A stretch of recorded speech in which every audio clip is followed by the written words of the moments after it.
Hi friends, welcome to our channel Harishudan Kutties. இன்னைக்கு spicy and simple chicken fry வந்து பண்ண போகிறோம்.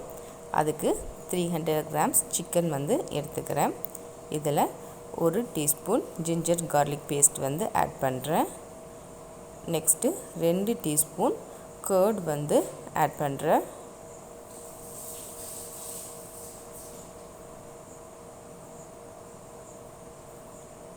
Next 1 teaspoon garam masala powder வந்து add பண்ணுறேன். அப்புறம் நெக்ஸ்ட்டு 1/2 டீஸ்பூன் பெப்பர் வந்து ஆட் பண்ணுறேன். Next 1 table spoon chilli powder வந்து ஆட் பண்ணுறேன். நெக்ஸ்ட்டு 1 டீஸ்பூன் மல்லி பவுடர் வந்து கொத்தமல்லி பவுடர் வந்து ஆட் பண்ணுறேன். அப்புறம் தேவைக்கு ஏற்றாப்புல சால்ட் வந்து ஆட் பண்ணுறேன். ஒரு 1/4 டேபிள் ஸ்பூன் மஞ்சள் பொடி வந்து ஆட் பண்ணுறேன். அப்புறம் ஒரு 1/4 டீஸ்பூன் கஸ்தூரி மேத்தி வந்து ஆட் பண்ணுறேன். நெக்ஸ்ட்டு கொஞ்சமாக கொத்தமல்லி தழை வந்து தூவிக்கிறேன். இதை நல்லா மிக்ஸ் பண்ணிக்கோங்க.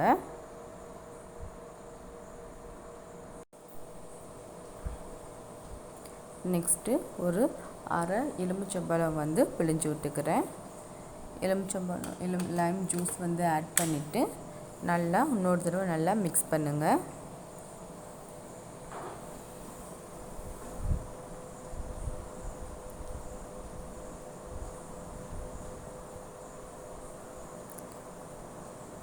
இப்போ இதை வந்து ஒரு 30 மினிட்ஸ் வந்து இந்த சிக்கன் வந்து நல்லா ஊறட்டும். இப்போ 30 மினிட்ஸ் ஆயிடுச்சு. இப்போ ஒரு பேனில் 3 டீஸ்பூன் பட்டர் வந்து ஆட் பண்ணுறேன். பட்டர் வந்து நல்லா உருகட்டும்.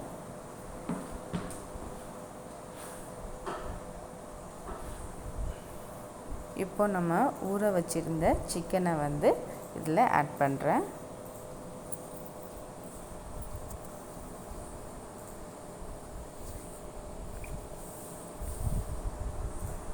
இதை நல்லா வந்து வதக்கி விடுங்க. ஒரு 3 to 4 நிமிஷம் வந்து ஹை ஃப்ளேமில் வச்சு இது நல்லா வதக்குங்க.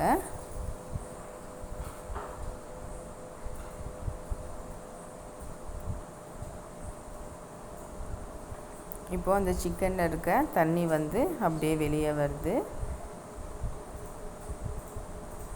ஒரு 4 நிமிஷம் கழித்து இப்போது அடுப்பை வந்து சிம்மில் வச்சு ஒரு 15 நிமிஷம் வந்து இந்த சிக்கனை வந்து நம்ம வேக வைக்க போகிறோம். லோ ஃப்ளேமில் வச்சுக்கோங்க. நடுவில் கொஞ்சம் கிளறி விட்டுட்டுருங்க.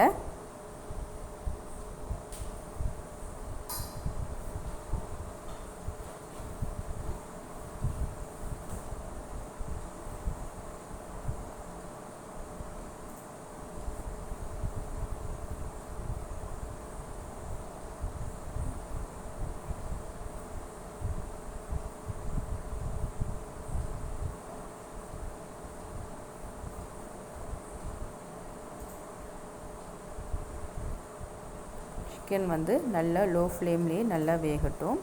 இப்போது 15 நிமிஷம் ஆயிடுச்சு. லாஸ்ட்டாக கொத்தமல்லி இலையும் கருவேப்பிலையும் லாஸ்ட்டாக தூவிட்டு இப்போது கேஸ் ஆஃப் பண்ணிடலாம். இப்போ இதை ஒரு பிளேட்டுக்கு ட்ரான்ஸ்ஃபர் பண்ணிடலாம். நம்மளோட simple and spicy chicken fry வந்து ரெடி ஆயிடுச்சு. ஃப்ரெண்ட்ஸ், நீங்களும் உங்கள் வீட்டில் இதை ட்ரை பண்ணி பாருங்கள். எப்படி இருந்துச்சுன்னு கமெண்ட் பண்ணுங்கள். உங்களுக்கு இந்த வீடியோ பிடிச்சிருந்துச்சுன்னா லைக் பண்ணுங்கள்.